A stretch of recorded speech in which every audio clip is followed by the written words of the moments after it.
ఇప్పుడైతే 7th class ఒకసారి brief గా చూస్తున్నాను అనమాట. అంటే 7th క్లాస్ చదవడం కంప్లీట్ అయిపోయింది. ఇప్పుడు నేను 7th క్లాస్ లో ఏదైతే చదివాను దాన్ని ఒకసారి రివిజన్ చేసేసిన తర్వాత 8th క్లాస్ అయితే స్టార్ట్ చేస్తున్నాను. ఇప్పుడు 7th క్లాస్ బ్రీఫ్ గా చూద్దాం.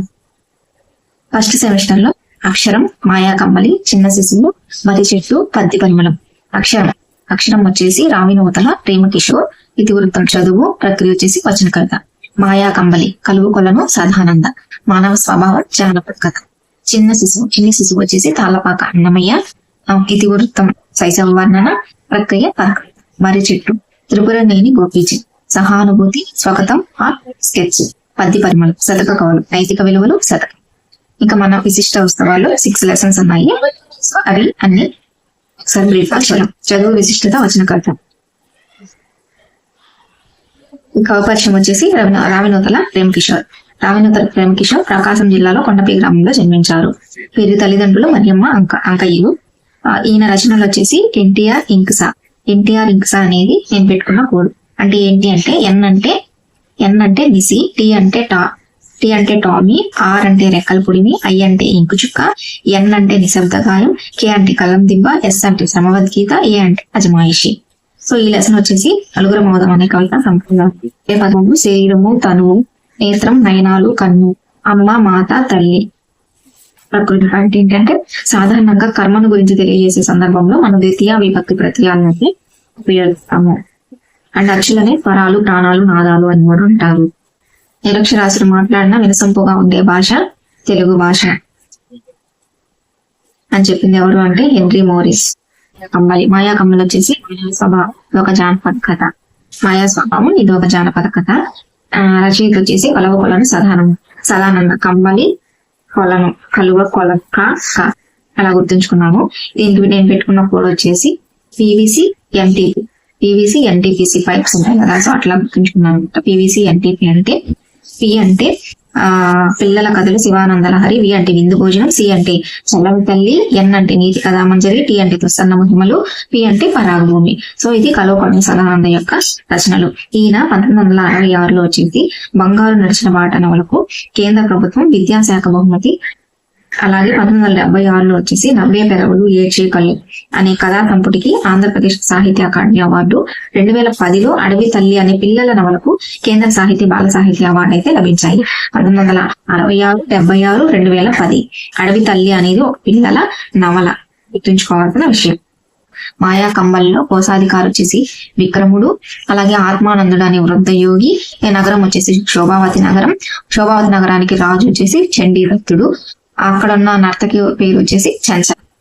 సో ఇందులో ఉన్న క్యారెక్టర్స్ ఇక్కడ చదవండి ఆనందించడంలో మనిషి అనే ఒక స్టోరీ అన్నమాట. ఇందులో జాంతస్ వచ్చి ధనవంతుడు, ఆయన బానిస పేరు వచ్చేసి ఈసఫ్ అన్నమాట. నెక్స్ట్ చిన్ని శిశువు వచ్చేసి శైశవ వర్ణన పద కవిత. రచయిత తాళ్ళపాక అన్నమాచార్యులు. శ్రీ తిరుమల వెంకటేశ్వర స్వామిని స్తుతిస్తూ 32,000 సంకీర్తనలు అయితే రచించిన వాగ్గేయకారుడు. ఈయన 12 శతకాలు, ద్విపద రామాయణం, సంకీర్తన లక్షణం, శృంగార మంజరి, వెంకటాచల మహత్యం ఇలాంటి మొదలైనవి రచించారనమాట. అయితే అన్నమయ్య తన రచనలను శ్రీ వెంకటేశ్వర స్వామికి అంకితం చేశారు. అన్నమయ్య పద కవితా పితామహుడు అనే బిరుదు ఉంది. సో అర్థాలు పైడి, బంగారం, నవనీతం, చిరులు, సంరక్షణ.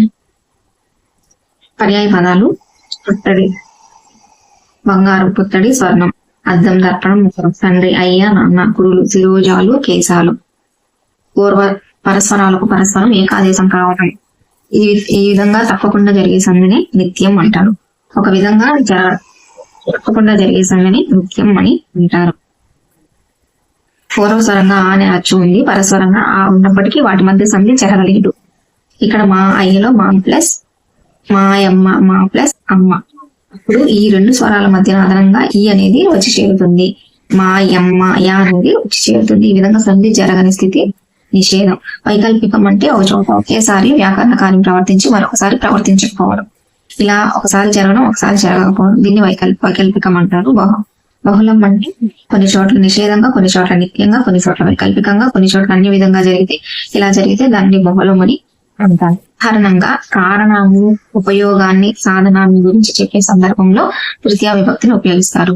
ఇక్కడ మనకి కారణాన్ని, ఉపయోగాన్ని, సాధనాన్ని గురించి చెప్పే సందర్భంలో ఏ విభక్తిని ఉపయోగిస్తారు అని అడిగి తృతీయ విభక్తిని ఉపయోగిస్తారు. చతుర్దశ భువనాలు 14 లోకాలు, సప్తాదో లోకాలు 7, సప్త ఊర్ధ్వ లోకాలు 7. సప్తాదో లోకాలు వచ్చేసి అతల, బితల, సుతల, తలాతల, రసాతల, మహాతల, పైతల. సప్త ఊర్ధ్వ లోకాలు వచ్చేసి భూలోక, భువర్లోక, సువర్లోక, మహర్లోక, జనలోక, తపోలోక, సత్యలోక. ఇది స్టోరీ. ఇక్కడ ఆంధ్రుడే జన్మించిన ఆంధ్ర భాష మాట్లాడితే ఎన్నో జన్మలకు పుట్టడం అని చెప్పింది అప్పయ్య దీక్షితులు. మర్రి చెట్టు సహానుభూతి తెచ్చి త్రిపురనేని గోపిచంద్ ధర్మవడ్డీ, మమకారం, తండ్రి కొడుకులు, పాపం ఉన్నాయి, స్వాగతాలు, పోస్ట్ చేయని ఉత్తరాలు. ఇవి వచ్చేసి ఈయన యొక్క రచనలు. లంగలూరు గ్రామంలో జన్మించారు. తల్లి పొనుమాంబ. ఈయన రచనలు ధర్మవడ్డీ, మమకారం, తండ్రి కొడుకులు, పాపం ఉన్నాయి, స్వాగతాలు, పోస్ట్ చేయని ఉత్తరాలు ఈయన యొక్క రచనలు. ఈయనకు పండిత పరమేశ్వర శాస్త్రి వీలునామాని కేంద్ర సాహిత్య అకాడమీ బహుమతి లభించింది. పండిత పరమేశ్వర శాస్త్రి వీలునామా అనే రచనకు కేంద్ర సాహిత్య అకాడమీ అవార్డు అయితే లభించింది. వెన్నెలలో పొడవ ప్రయాణం చేస్తూ వికసించిన మల్లె పువ్వును ఆగ్రహిస్తే కలిగే అనుభూతి తెలుగు భాష వింటున్నప్పుడు కలుగుతుంది అని చెప్పింది సుబ్రహ్మణ్య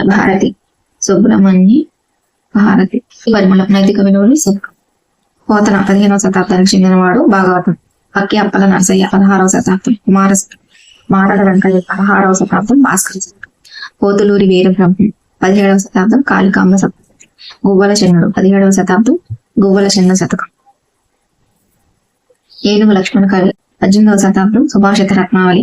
చుక్కాకోటి వీరభద్రమ్మ 20వ శతాబ్దం. నగజాసు గద్దెల శామ్యూల్ 20వ శతాబ్దం. హితోక్తి శతకం. జెండామాన్ ఇస్మాయిల్ 20వ శతాబ్దం. ఆంధ్రపుత్ర శతకం. పత్తి పరిమళాలు.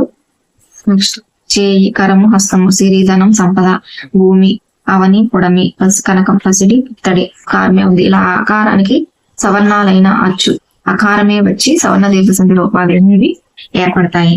ఆగమం అంటే పూర్వపర స్వరాలకు మధ్యలో ఈ గాని, ఇట్టు గాని, ఇరులు గాని అదనంగా వచ్చి చేరితే అలా అదనంగా వచ్చి చేరడాన్ని ఆగమం అంటారు. ఒక అక్షరం స్థానంలో మరొక అక్షరం వచ్చి చేరితే దాన్ని ఆదేశం అంటారు. ఈ ఆధునిక కాలంలో కొరకు అనే ప్రత్యయానికి ముందు కోసం అనే పదాన్ని అయితే వాడుతున్నారు. పన్ని ఉద్దేశించి చేసే క్రియలు కలిగిన వాక్యాలలో ఈ చతుర్థి విభక్తి అనేది వస్తుంది. శ్రీకృష్ణుని తండ్రి వచ్చేసి వసుదేవుడు, వసుదేవుని తండ్రి సూర్యుడు. శ్రీకృష్ణుడు సూర్యుని మనవుడు కాబట్టి ఆయనకు సౌరి అని పేరు. ఈ బిట్ వచ్చింది టెట్ ఎగ్జామ్ లో. లాస్ట్ 2024 టెట్ ఎగ్జామ్ లో ఈ బిట్ అడిగారు. ఇంకోటి ఆశా పాత్ర. ఇందులో క్యారెక్టర్ వచ్చేసి ఇంద్రసేన్. ఆశా పాత్ర మనిషి పుర్రులతో తయారు చేయాలి. అంతేకన్నా తక్కువే. దేనికన్నా మధురంగా తెలుగు, ఆ తెలుగుదనం మా కంటి వెలుగు అని చెప్పింది కాదు. మన విశిష్ట ఉత్సవాలు, సంస్కృతి సంప్రదాయాలు, వ్యాసం. సిరిమానోత్సవం గురించి. సిరిమాను అంటే సంపదలిచ్చే పెద్ద చెట్టు అని. పైడితల్లి అమ్మవారు, ఉత్తరాంధ్ర ప్రజలు ఇలవేలి. అమ్మవారి సిరిమానోత్సవం విజయనగరం బయట సెమిస్టర్ 2 విషయ సూచిక. కప్పతల్లి పెళ్లి, చావలి బంగారమ్మ, ఆచార సంప్రదాయాలు లేవు. యథా బోనం నాగభూషణ సదానంద, ఆశావాహ దృక్పథం, కథానిక. దోక్తులు రాళ్లపల్లి అనంతకృష్ణ శర్మ. నైతిక విలువలు అనువాదం. ప్రియమిత్రునికి లేక, సూర్యదేవుల సంజీవ, మానవీయ విలువలు లేఖ, బాలచంద్ర ప్రతిజ్ఞ, శ్రీనాథులు, శౌర్య పరాక్రమలు, ద్వీపం. కప్పతల్లి పెళ్లి, చావలి బంగారమ్మ. ముద్దుకృష్ణ వైతాళికుల ద్వారా వీరి కవితలు వెలుగులోకి వచ్చాయి. 1958లో 42 కవితలతో కాంచన పంచపేరుగా సంకలనం చేశారు. ఇక్కడ అపాయం, భయం, పరాజయం, విరామం వంటి సందర్భాలను చెప్పేటప్పుడు పదాల చివర వలన అనే ప్రత్యయం వస్తుంది. ఇతరము, పూర్వము, పరము, అన్యము మొదలైన అర్థాలు వచ్చినప్పుడు కంటే అనే ప్రత్యయం వస్తుంది. ఆయి సర్వనామాలు త్రికాలు అంటారు. ఆయి అనే సర్వనామం త్రికాలు అంటారు. పూర్వపదం, పదపదం రెండింటిలో ఒకే పదం కనిపిస్తుంది. ఇలా రెండు ఒకే విధమైన పదాలు వస్తే అందులో రెండవ పదాన్ని ఆమ్లాడితం అంటారు. యథా బోనం నాగభూషణం, ఆశావాహ దృక్పథం, కథాని. బోనం నాగభూషణ కలం పేరు సోలపురం భూషణం. ఈయన యొక్క రచనలు వచ్చేసి భూషణం, కథలు, ఏది సత్యం, ఏది సత్యం, కళ్ళగాలి, అడవతుంది. ఈ రచనలు. ఈ పాఠం పుస్తకాలు అనే కథ సంస్కృతి. ఇందులో క్యారెక్టర్ పోలమ్మ. దోక్తులు నైతిక విలువలు అనువాదం రాళ్లపల్లి కృష్ణ శర్మ. ఈయనకు గాన కళాసింధు, సంగీత కళారత్నం అనే విడుదల రాళ్లపల్లి కృష్ణ శర్మ. నెక్స్ట్ ఈయన రచనలు వచ్చేసి సరస్వతాలోకం, అన్నమాచార్య స్వరకల్పన, వేమన విమర్శన గ్రంథం బట్టి రచనలు అయితే చేశారు. నేను అయితే 1970లో ఫెలోషిప్ ఇచ్చి గౌరవించింది కేంద్ర సంగీత నాటక అకాడమీ. సో ఈయన సింగర్ రాళ్లపల్లి అనంత కృష్ణ శర్మ. అనంత శ్రీరామ్ గారు ఉన్నారు కదా, ఆయన గుర్తుంచుకోండి. ఆయన ఒక సింగర్, గాన కళాసింగర్. పెనుగొండ పాటను రాళ్లపల్లి అనంత కృష్ణ శర్మ గారికి ఆయన రాయలసీమ సాహిత్యంలో చివరి స్థాయిగా నిలిచిపోయి పెనుగొండ కొండ పాటను రాళ్ళపల్లి కృష్ణ రాశారు. ఈ పాఠభాగం వచ్చేసి శాలివాహన కథా సప్తసారం నుండి అయితే గ్రహించబడింది. ఈ రచనలు సారస్వతలోకం, అన్నమాచార్యులకు స్వరకల్పన, వేమనపై విమర్శన గ్రంథం. జాతీయ గుణాల మధ్య గురించి తెలిపేటప్పుడు లోపల క్రియతో సంబంధాన్ని కలుగజేసేటప్పుడు క్రియ ప్రత్యయాలను అయితే ఉపయోగిస్తారు. రెండు కీలక మానవ విలువలు లేక డాక్టర్ సూర్యదేవర సంజయులు. దీనికి నేను పెట్టుకున్న హింట్ వచ్చేసి రేఖ, దీప్తి, కాంతి, రూప జ్ఞాపకాలు సూర్యుడిని వెంటాడుతున్నాయి. అంటే ఇక్కడ వచ్చేసి రేఖ, రసరేఖ, దీప్తి, ధార, కాంతిమయి, రూపారూపాలు, తెగిన జ్ఞాపకాలు. ఇవి వచ్చేసి ఆయన యొక్క రచనలు. నేను పెట్టుకున్న హింట్ వచ్చేసి రేఖ, దీప్తి, కాంతి, రూప. రేఖ, దీప్తి, కాంతి, రూప జ్ఞాపకాలు సూర్యుని వెంటాడుతున్నాయి. రేఖ, దీప్తి, కాంతి, రూప జ్ఞాపకాలు సూర్యుని వెంటాడుతున్నాయి అని గుర్తుంచుకున్నాను. ఈయన 14 భాషలు చదవగలరు, అలాగే రాయగలరు. ఈ పాఠం లేఖల్లో సంజీవుడి అనే రచనలో ప్రస్తుత ఈ పాఠ్య భాగం. నారాయణ రాజు గారికి, ప్రియమిత్రునికి నారాయణ రాజు గారికి ఈ లేఖ అయితే రాశారనమాట.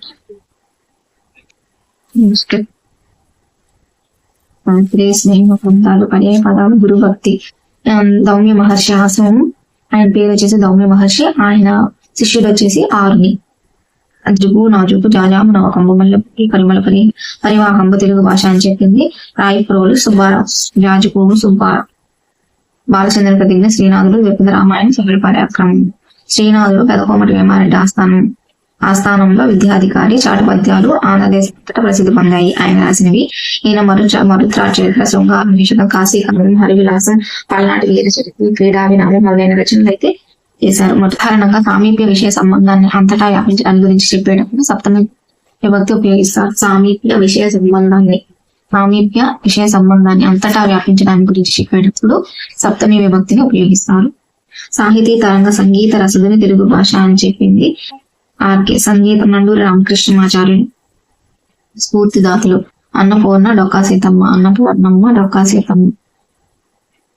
ఈమె వచ్చేసి 1903లో ప్రశంసా పత్రం ఇచ్చి సత్కరించారు. ఈమె యొక్క డొక్కా సీతమ్మ వారధి అని వైతరిణి నదిపై నిర్మించిన నూతన ఆనకట్టుకు డొక్కా సీతమ్మ వారధి అని నామకరణం కూడా చేశారు. కలియుగ భీముడు కోడి రామ్మూర్తి నాయుడు చాలా బలవంతుడు.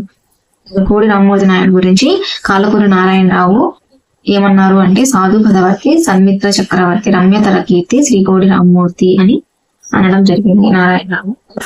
ఫస్ట్ ఏజ్ నుంచి 6, 10 to 16, 17 to 25, 6 నుంచి 10 వరకు వచ్చేసి వాళ్ళనైతే కప్స్, బుల్బుల్లు అంటారు. గర్ల్స్ ని బుల్బుల్లు, బాయ్స్ ని కప్స్ అంటారు. 11 to 16 బాయ్స్ ని వచ్చేసి స్కౌట్స్ అంటారు, గర్ల్స్ ని గైడ్స్ అంటారు.